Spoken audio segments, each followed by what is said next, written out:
Anchor is the easiest way to make a podcast. Anchor gives you everything you need in one place for free, which you can use right from your phone or computer. The creation tools allow you to record and edit your podcast so it sounds great.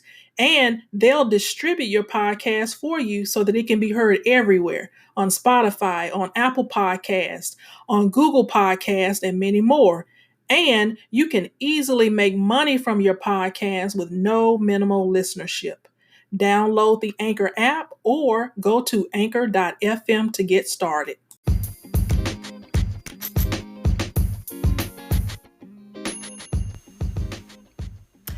Welcome back to another episode. I am Keeler Bryson, your host and founder of Teachable Life Moments. When I was a child, I had a terrible time swallowing pills. And according to the American Academy of Pediatrics, most children start swallowing pills around the age of 10. For me, it wasn't until I got pregnant with my oldest child that I learned how to swallow pills. I learned because I was kind of forced to learn because, I wanted to make sure that I was going to deliver a healthy baby. So that meant I had to learn how to swallow those large prenatal vitamins. And those of you that have ever had to take those vitamins, you know what I mean. Up until then, I had a bad case of dysphagia, which is the medical term for difficulty swallowing or swallowing problems. I remember having to cut pills in half, and then there were times I would grind them into powder in an attempt to swallow them, in an attempt to try to make it easier to get it down. When I finally learned how to swallow pills, it was because of a little trick I learned. Finally, one day I made a breakthrough with swallowing pills.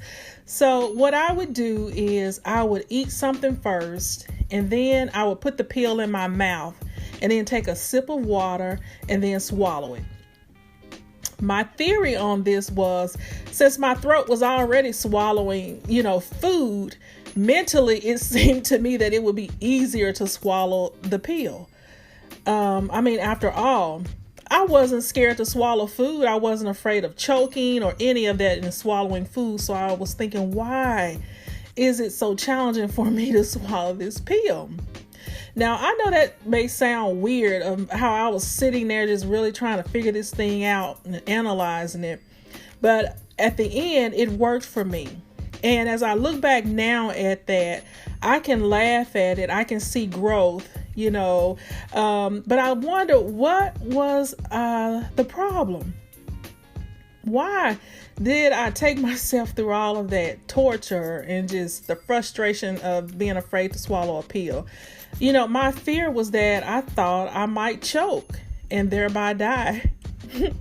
And as a result, I would either alter the medicines in a way that made it easier to swallow, or sometimes I would just downright refuse to take medicine at all because I was like, I'm just not going to be able to do it. But luckily, the birth of my child taught me how to, overcome this situation and not let it overcome me. But, this makes you think, why was it so difficult to swallow a pill that would bring preventive care and healing, whether, it was a pill for headache or whatever the pill was for? Why was it so difficult to swallow something that was there to help me? Have you ever found it hard to swallow a pill? Or do you know anybody that was like me or is like me that, I know I run across people every now and then, even now, that are afraid to swallow a pill, and I have so much compassion and understanding toward their situation. So, but I said all of that because today I want to talk to you about 4 pills that can sometimes be hard to swallow as it relates to life. And as a result of this being difficult to swallow, it's preventing healing for many of us. It may be preventing healing in you, And as you listen to what I'm about to say, it may be preventing healing in someone that you know. But I want to talk about these 4 pills to kind of give you something to think about, because if we're having a challenge swallowing the pills of life or certain pills of life, it's going to prevent some healing. It's going to create additional problems in our lives, because this podcast, part of our mission is to provide content that will lead us toward manifesting a happy, healthy, and harmonious life. And in order to manifest that, in order for that to become our reality, we have to do a lot of internal work. And I have found that out over these past several years, that the best life usually manifests after we've done a lot of that deep soul internal work within ourselves, because sometimes self can be our biggest enemy.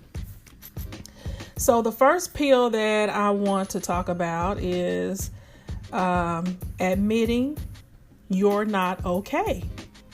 Admitting you are not okay. Do you do that? Or do you know somebody who does that? They don't admit that they are not okay. And you would think it would be easy to admit when we're not okay, but for some people, it's hard to swallow the pill of admitting they're not okay. And I think that it's because we don't want to be seen as weak or needy.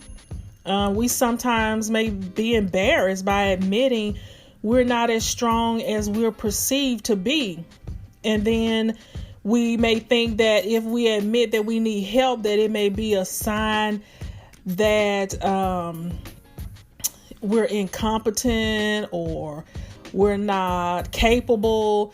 And we may think if people start thinking that about us, that maybe they'll lose respect for us, especially if we know that they are looking up to us or had such high regard and respect for us.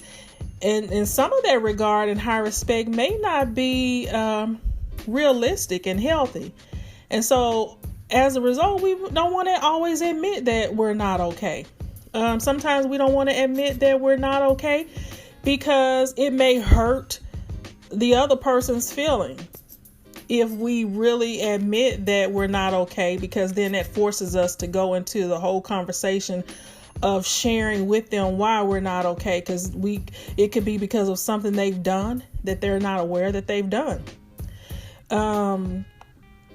So a lot of people, to avoid all of that and to confront the issue head on, or to prevent a fallout, people will instead say, I'm okay. And then basically what they're doing is putting on a mask. And then they get into their Academy Award-winning character of I'm okay. And they hide how they really feel. But the problem with this is when people do this, they end up suffering. In the long run, I don't know if you've ever done it. If you have, if you look back and think back over the situation, in the end or somewhere down the line, you suffered.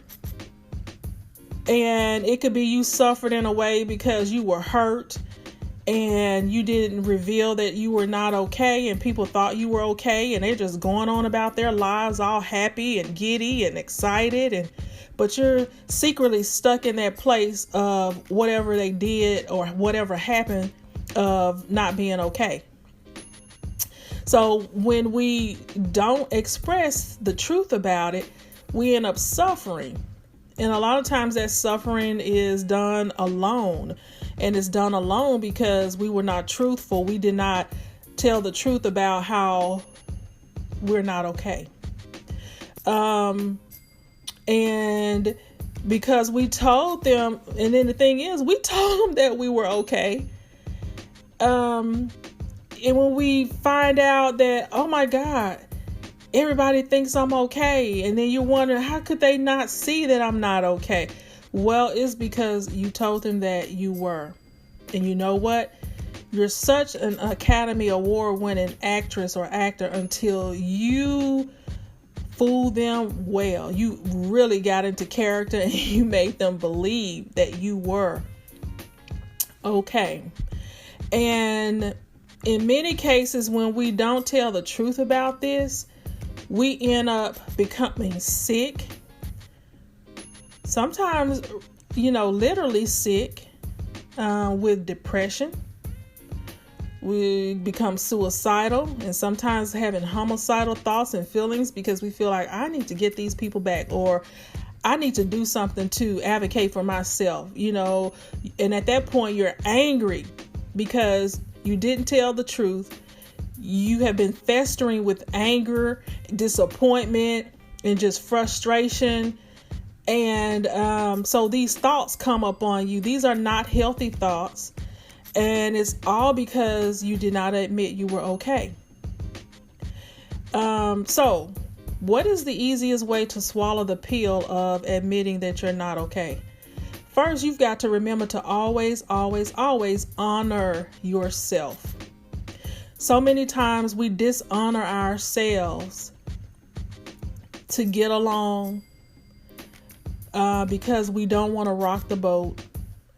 But when you think about it, people are rocking your boat, and they will continue to rock your boat because you will not admit that you are not okay. So honor yourself. Be honest. Be honest and confess when you are not okay. There needs to be a movement of confession where we become comfortable confessing, and those that are listening become comfortable and non-judgmental with hearing what our confessions are. Because if we don't, people will continue to go through this cycle of not admitting that they're okay. And then as a result of not being able to swallow this pill, they're not getting well, they're becoming worse. And after you have, been honest, you've confessed that you're not okay, next, feel the emotion of not being okay.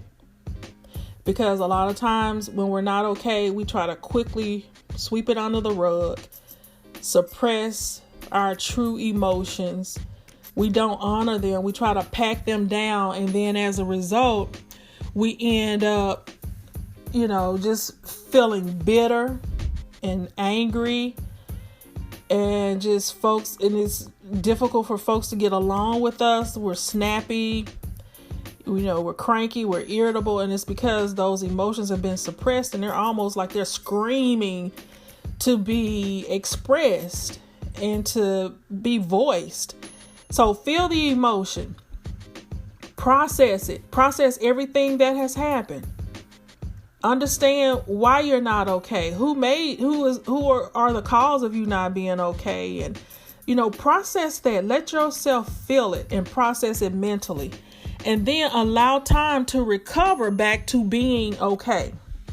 Sometimes, we try to rush things too quickly when it's a deep matter. This is an internal matter. And some things you just can't quickly recover. You've got to allow yourself to go through the process of recovery.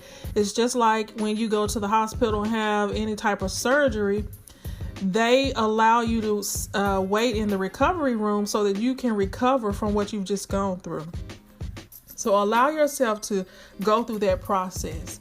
It's okay to admit that you are not okay. And when you do that, it teaches folks to be more conscious of making sure, you and others that they come into contact with are okay. People pretend so much until it's like we're in a society now where people don't really care if you're okay or not, because so many times people say, I'm okay, when inside you're not. The next pill that can be hard to swallow is number 2, learning to accept change. It happens all the time So why is it so hard to accept it? Change is inevitable, and therefore we must learn to accept it, because we are going to experience it, encounter it, a whole lot in this lifetime. Change can be good because it enables progress, it enables growth. Nobody wants to stay in, certain situations forever. If you're in a bad place right now, or a place where you don't want to be, at this moment, I'm sure you're ready for change. But sometimes when we're going through changes of life, they can be turbulent and hard to accept, especially if it is an involuntary change. Things that we didn't have any say-so in, or things that we didn't have any control of, those can be hard to accept because it caught us off guard, especially if it was like unexpected. And you have just no warning. You're trying to fight your way through something that is so traumatic and just so emotionally draining because of this change. Especially if it's deemed a bad change, or a change that's negative. It's hard to accept that change. But the easiest way to swallow this pill that I have found is to live life unattached. And by this I mean live life in a mindset that nothing really belongs to us or you. Think about that. At the end of the day, nothing really belongs to us. When it's time for us to leave here, we can't take any of the stuff that we think that we own with us. It has to stay here. So nothing really truly belongs to us. It all belongs to God. And as a result, it is His prerogative to author the changes of our life, the changes of this world. Change. And if we really believe that, and if we really, really embrace that, then we know that we can trust that all things will work out, for our good in some way. And so if you struggle with change, learn to just live unattached, not in a careless way, but in a way where you can still have peace of mind regardless of whatever state you find yourself in. Because things will change. And if you don't learn to accept change, you're going to always be up in an uproar. You're going to always be frustrated. Sometimes you just have to stop and inhale real good and just let it out. And sometimes, you just have to let it go, because truly and honestly, there are some things that we just do not have control over. And another thing that I have learned is that life is not happening to me. It is happening for me. And when you know that it's happening for you, you know that, okay, it's working for my good. This is getting me from point A to M to Z, because life is about growth. Life is about change. And in order to get to where we need to be, in order to get to our happy place, in order to get to our healthy place and our harmonious place, we're going to go through a series of changes. The third pill that can be hard to swallow is the pill of asking for help. If you're needing help, how can you get it without asking for it? A lot of folks make the mistake of thinking others should offer it without them having to ask. And then they get mad when no one offers to help. The problem with this is that most people are not mind readers. Therefore, they are unable to read your mind for needing help. Isn't that hilarious? You need help, you won't ask for it, and then you get mad when people don't offer it. That is so funny to me. But people do it every day. It happens. You can see the dynamics of it. You see it in your, at home, or when chores are being done, or you see it in the workplace, or whatever organization you serve or volunteer. You at some point or another, you're going to see this scenario happen. If you need help, ask for help. Ask. It's so simple. I had a manager years ago. He taught us and trained us that if you ever need help with something, he said, always put it in a way of asking people, hey, can you help me? I need your help with something. He said, when you word it that way, you're more likely to get help, because most people are willing to help. But if you don't ask, you shall not receive. You've got to ask for what you want. You've got to ask for what you need. And if you need help, ask. And you would be surprised how much help comes forth once you just ask. Because nobody, most good-hearted people don't want to see a person suffer with doing something when they have the capacity or the ability or the wherewithal to help. Why do we do this? Why do we not ask for help? Are you the type of person that asks for help easily? Or are you reluctant to ask for help? Or are you of the mindset thinking nobody's going to help you, nobody wants to help you? Why do people do this? Why? We live in a world where there are billions of people on this planet.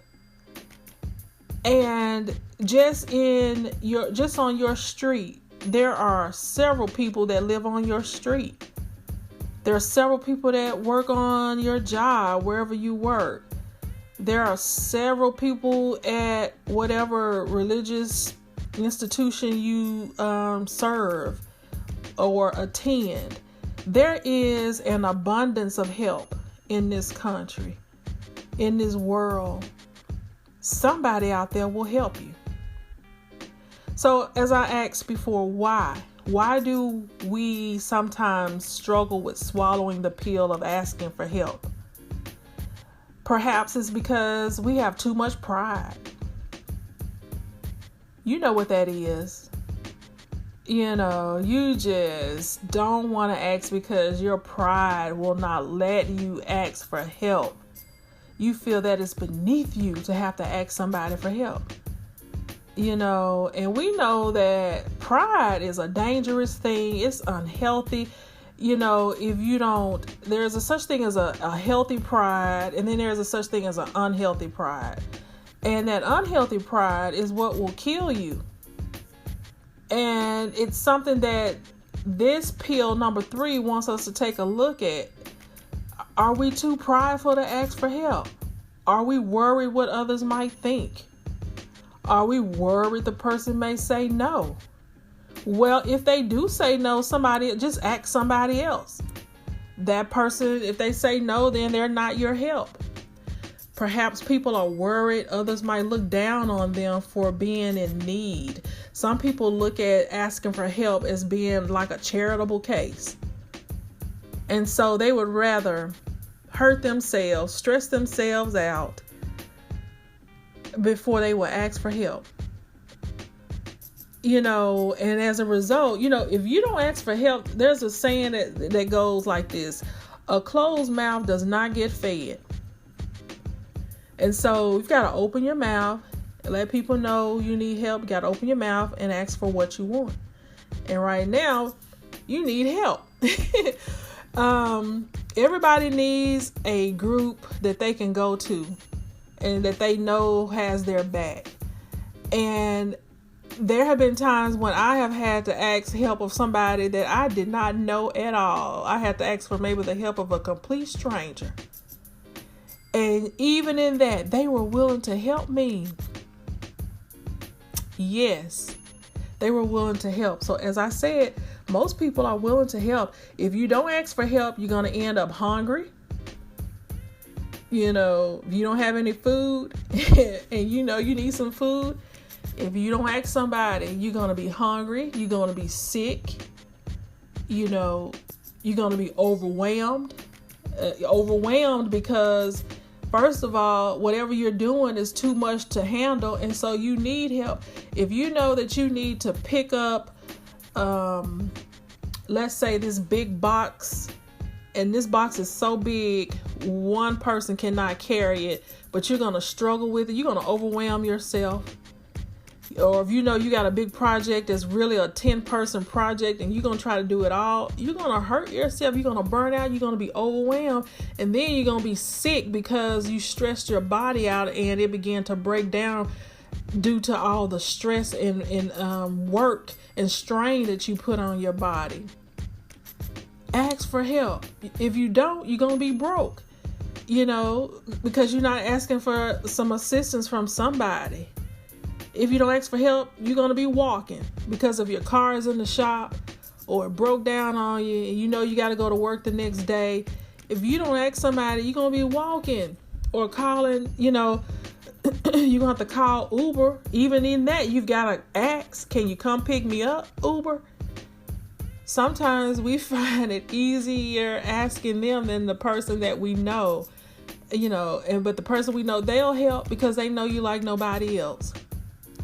If we don't ask for help, we're going to end up angry because we're going to be like, why isn't anybody helping me? I'm tired. I'm exhausted. I've done everything. Well, you're angry because you're tired and therefore you're snappy and irritable and cranky. If you don't ask for help, you're going to fail. And you know why? Because some things is just too much for one person to manage. And because you tried to do it all when you needed a team, your project will end up failing because you didn't ask for help. And especially if you need some experts on whatever you're working on, or maybe you need someone that is knowledgeable or experienced in something that you're working on, ask for help. A lot of times it can save you so much time and so, you know, prevent you from having to take some unnecessary steps. Ask for help. The best way to swallow this pill is to humble yourself. Because if you have an issue with being too prideful to ask for help, then that means you need to humble yourself, you know, to ask for help. Something so simple. And then once someone helps you, pay it forward. Do a good turn to the next person. Look for someone else to help. And if we all do that, it'll just make, you know, it'll send off a domino effect of just making the world a better place. Number 4, our last step is allowing yourself to feel your emotions. Wow. This is a biggie. According to the noted neurologist Antonio Damasio, joy or sorrow can emerge only after the brain registers physical changes in the body. Certain feelings are cornerstones to our survival. Yes. And that's why we need to express them. Because if we don't, you know, it's going to make it challenging to survive. And I'll go into detail about that in a few minutes. Our internal emotional regulatory process not only preserves our lives, but it actually shapes our greatest accomplishments. Therefore, it is important to allow yourself to process and experience your feelings. If we don't allow ourselves to feel our emotions, it prevents our body, our brain from registering physical changes. And when the body can't register physical changes over time, that suppression of of our emotions and not letting ourselves feel, it begins to take a toll on the body.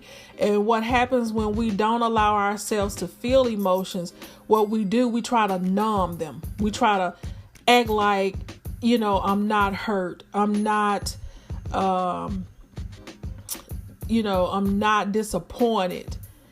I'm not angry. I'm not frustrated.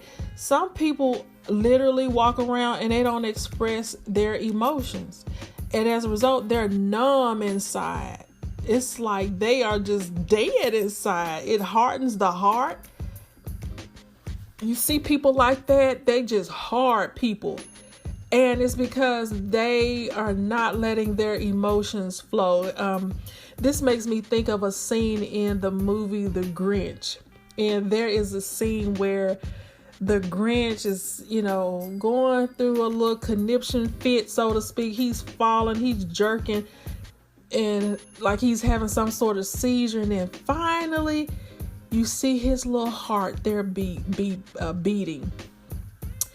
And it is such a funny scene because the Grinch was such a mean guy and hateful, but he grew a heart and it started beating. But prior to the heart, he was just difficult to get along with, just bitter and mean and just grumpy and just hateful. And that is what happens when we numb our emotions and when we suppress them. And according to this neurologist, he's saying that you cannot numb sadness and not also numb happiness and joy. So in other words, if you're trying to numb your sadness, you're going to also numb your happiness and joy. He said that we cannot have selective numb emotions. Using negative behaviors to avoid your feelings may help you experience less sadness and anger, but they also stop you from feeling happiness and joy. So that's why it is important for us to allow ourselves to feel our emotions. If we are struggling with our emotions, it often leads to more suffering. We try to fight that feeling, but it just gets worse and worse. It's like trying to put a Band-Aid on a gaping wound. A Band-Aid is not the appropriate treatment or the appropriate care for a gaping wound. I mean, you might feel better temporarily, but this is not a fix for the underlying problem. You've got to figure out, how do I feel about this? Am I angry? If you're angry, express that. Let yourself feel that. That's healthy. We see in the news all the time where people snap. Now, when you think about that, people snapping and going in on a shooting spree, so to speak, these people didn't just get to that point like just in that day. A lot of times it has been a buildup. It's been a buildup from not admitting that they're not okay. Lying like you're okay when you're not. It's been a buildup of not allowing yourself to feel your true emotions. And over time, people like that explode. Over time, they snap. And then when you hear those that are survivors of the situation, they'll talk highly of the person, saying how great of a person they were, a great worker, kind and loving. But then you see, on this other side, they committed this heinous act. And you're like, it's like they're talking about two different people. And it's because I believe these people were holding in a whole lot of things, just numbing themselves on a daily basis. And as a result, it's like you go into overload. And one day when this one last thing happens that sends them over the edge. We've got to get rid of these negative coping strategies to numb our emotions. Because in the long run, it only makes us feel worse. It makes us, it causes us to not experience the happy, healthiness, and harmony of life, because there's a lot of toxicity going on internally within us. And we've got to dig all that stuff out and figure out ways to treat ourselves in a way that we are whole. We don't feel abused and taken advantage of. And it's because we've learned how to properly swallow, all of these pills that we're going over today. When we talk about allowing ourselves to feel emotions, we've got to remember that processing and experiencing our feelings is a part of having a full life. I think sometimes people think that, when you have negative emotions, that you should be ashamed of them and that you should hide them and not let people know when you're angry or you're sad or when you're depressed. All of that is a normal part of having a full life. A full life, emphasis on full, means the good with the bad. We just can't have all good. A full life involves all of that, and it helps us to appreciate each scenario. When you have bad times, it helps you to appreciate those good times when they come around. When you look at people with eating disorders, those with addictions, those who are workaholics or people with sex addictions, they can tell you trying to run from your emotions is exhausting. It is, because you're constantly trying. Those emotions will come up because we're human. And people like that in those categories are always trying to find something to help them cope with that emotion. But we need to honor that emotion. We need to process it, embrace it. And don't try to suppress it, because I'm telling you, it will cause you to turn into a person that we see on the news that have done some heinous crime. And we don't want to get to that point. We want to be whole so that we can live the healthy, happy, and harmonious life that we so deserve. Hurt, frustration, pain, sadness, anger, all of that are natural and healthy parts of the human experience. Although most people are not going to volunteer to experience hurt. Most people are not volunteering to experience frustration, pain, sad. Most of us are trying to stay away from it. We're like running away from it. We're trying to do all we can not to have to experience that if we don't have to. But in all actuality, it is a part of the human experience. It's normal. But when we try to suppress these emotions, in the long run, we're not gonna be able to thrive like we should. You know why? We could be in leadership, and then that stuff will start seeping out and leaking over into your call to be a leader. You won't be able to be a great and effective leader that creates more leaders, because all of your suppressed emotions is leaking over and damaging your relationships. Because every now and then, you'll lash out at somebody, or you'll snap at somebody, or raise your voice at one of your employees. And it's because you suppress those emotions and you haven't really dealt with them. And as a leader, you suck, because you got some internal healing that needs to take place. If you are a wife or a husband, same thing. If we don't get in touch with our emotions, we won't be able to thrive, because these suppressed emotions, I'm telling you, they will pop up and embarrass you. And oh my goodness, and have folks where they like afraid of you at that point, because they saw a side of you they did not know was there. And so we need to figure out and identify, first of all, if we have some suppressed emotions. Do you have any that you're suppressing? Do you have emotions that you're not, you packed it away and hid it in the closet, and so to speak, because you're not ready to deal with it? Is it like unforgiveness, or is it anger? Is it hatred, bitterness, whatever, jealousy, whatever it is? we want to unpack it, pull it out, set it all out in front of you so you can see it, because you don't want it to hinder you, because it will, and it'll prevent you from thriving at the capacity that you could be thriving.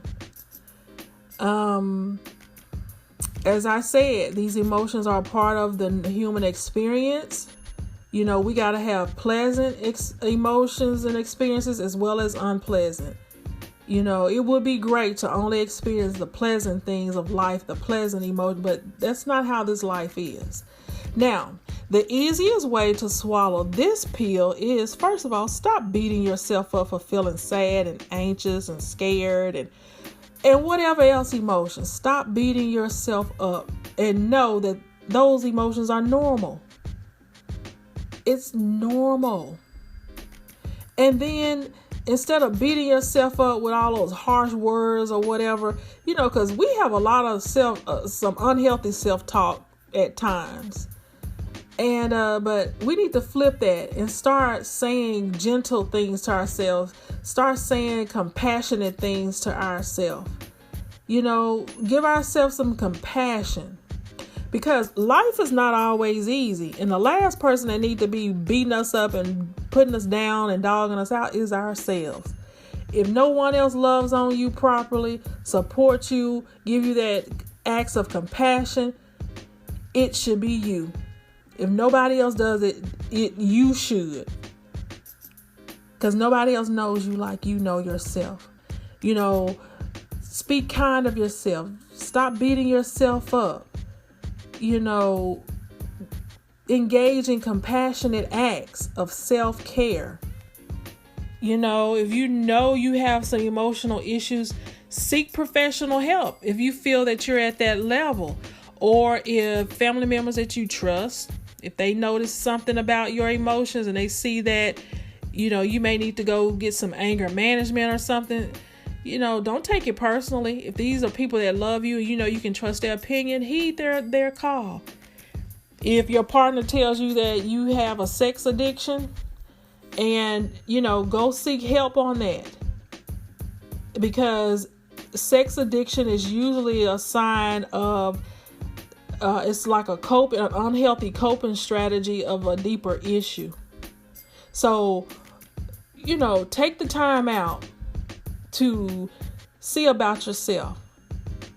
Be compassionate. Get yourself the proper treatment, so that you can thrive, so that you can be healthy. And not only just you, but those around you are happy and healthy and harmonious when they're in your presence and when they're around you and when you all are engaged in each other's lives, because you are well because you've learned how to swallow those pills that can be hard to swallow.